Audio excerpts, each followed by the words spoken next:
My name is Faye Phillips, and I'm 37 years old. For 15 years, I lived a life my own family thought was pathetic. I drove a truck with over 200,000 miles on it, the paint peeling off the hood like old sunburn. I wore the same 3 flannel shirts on rotation, patched at the elbows, because I refused to spend money on anything that wasn't going back into the land. Every single dollar I earned, every bonus, every tax return, every dime I scraped together from odd jobs before I could afford to farm full-time, went into 80 acres of stubborn Kansas soil that everyone in my family told me was a mistake. My older sister, Renata, made sure everyone knew it too. At every holiday dinner, every birthday, every family gathering, she'd bring up poor Faye like it was her personal mission. She'd tell our parents I was drowning in debt, that I couldn't afford heating some winters, that I was too proud to ask for help. None of it was true, but she said it with such conviction, with such practiced concern in her voice, that nobody questioned her. Why would they? Renata had the nice house, the nice car,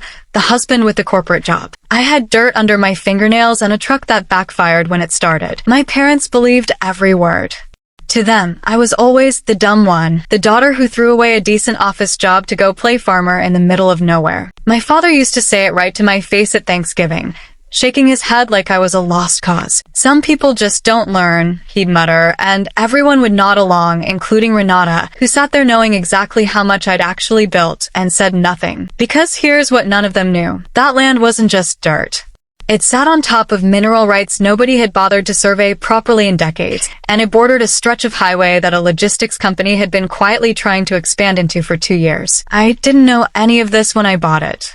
I bought it because it was cheap, because the soil tested well, and because something in me needed to build something that was entirely mine, something no one could take credit for or tell me I'd done wrong. I worked that farm alone for most of those 15 years. I woke up before sunrise, fixed my own fences, learned to repair my own equipment because I couldn't afford to hire it out. I sat in my truck some nights just staring at the fields, wondering if my family was right, if I really was throwing my life away, chasing something foolish. But I never stopped. Something in me refused to. Then 2 years ago, everything changed. A survey team came through the county and word got out about what was sitting beneath my property and how badly that logistics company wanted the access it gave them. What started as a curious phone call turned into a bidding situation I never expected. Lawyers, appraisers, men in suits who'd never touched soil in their lives, all suddenly very interested in my worthless farm. I sold it 8 months ago for $39 million. I didn't tell anyone. Not my parents, not Renata, not a single person outside the 3 lawyers who helped me close the deal and my accountant, who nearly dropped his coffee when he saw the wire transfer confirmation. I sat in my truck outside the bank that day and cried, not because of the money, but because for the first time in my life, no one could call it luck or say I didn't earn it or twist it into something it wasn't. I kept driving the same truck. I kept wearing the same flannel shirts. I didn't change a single thing about how I lived, because I wasn't ready yet. I was waiting. I didn't know exactly what I was waiting for, but something told me the moment would come, and when it did, I wanted to be standing in my own truth, not theirs. 3 days after that money hit my account, my mother called me crying, asking me to come to a family dinner, no matter what. Her voice cracked in a way I'd never heard before. I remember standing in my kitchen, phone against my ear, staring out the window at the last few acres I still own near the house, feeling my stomach twist into something between dread and disbelief. I didn't know yet what had happened. I didn't know that Renata's carefully built lies were about to collapse in front of everyone.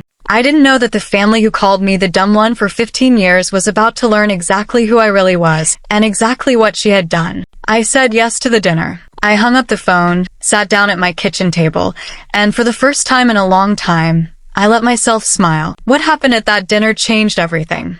And it started the moment I walked through that front door. I drove out to my parents' house that evening with my stomach in knots. The porch light was on, the same yellow bulb that had been flickering for years because nobody ever bothered to change it. I remember thinking how strange it was that some things never changed while everything else in my life had shifted so completely underneath me.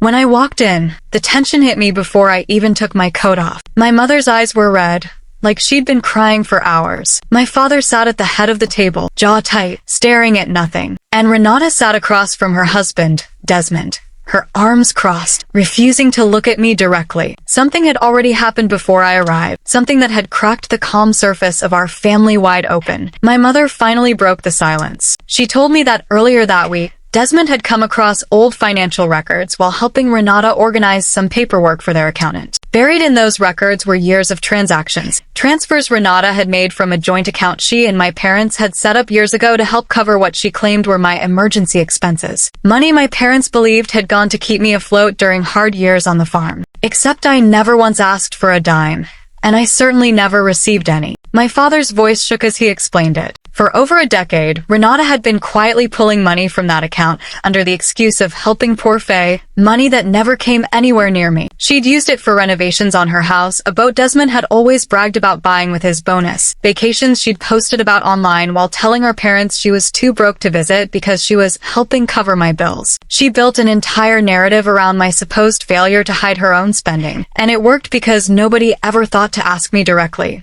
I sat there listening, feeling something between vindication and heartbreak. 15 years of being the family disappointment. 15 years of my father shaking his head at me. 15 years of my mother's pitying looks. All built on a lie my own sister constructed brick by brick because it was convenient for her. My mother asked me, voice barely above a whisper, if it was true that I'd been struggling all these years like Renata said. I looked at her, and for the first time in a long time, I didn't feel angry. I felt calm. I told her no. I told her I'd never asked Renata for anything, never received anything, and that every single dollar I'd ever earned went straight into that farm she and Dad thought was such a foolish mistake. Then I told them the rest.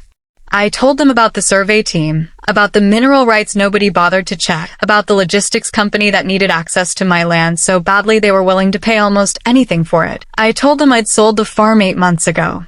And then I told them the number, $39 million. The silence that followed was the loudest silence I'd ever experienced. My father's face went pale. My mother's hand flew to her mouth. Renata just sat there, her mouth slightly open, the color draining from her cheeks as the weight of what she'd done settled over the room like smoke. My father was the first to speak, and his voice cracked in a way I'd never heard before. He apologized. He said he was wrong, that he should have asked me directly instead of believing what he was told, that he'd let his own daughter be painted as a failure for over a decade without ever checking if it was true. My mother cried harder, apologizing between sobs, saying she felt like she'd failed me as a parent for not seeing through it sooner. Renata tried to speak, tried to explain, tried to twist the story one more time, but this time nobody was listening. Desmond looked at her like he was seeing a stranger. My father finally turned to her and asked the only question that mattered. Why? Why would she build her entire image, her entire life, on tearing mine down? She didn't have an answer that made sense. She mumbled something about pressure, about needing to look successful, about it being easier to blame me than admit her own financial mess. But excuses don't rebuild 15 years of stolen dignity, and everyone at that table knew it. I didn't gloat. I didn't need to. I sat there and let the truth do what it needed to do. For the first time in my adult life, I felt like the daughter who'd been seen, not the one who'd been dismissed. Walking out to my truck that night, the same beat-up truck that had carried me through every hard season, I felt lighter than I had in years. Not because of the money sitting in my account, but because the lie that defined me for so long had finally collapsed under its own weight. If this story moved you, if you believe hard work and quiet patience eventually get their moment, hit that subscribe button right now.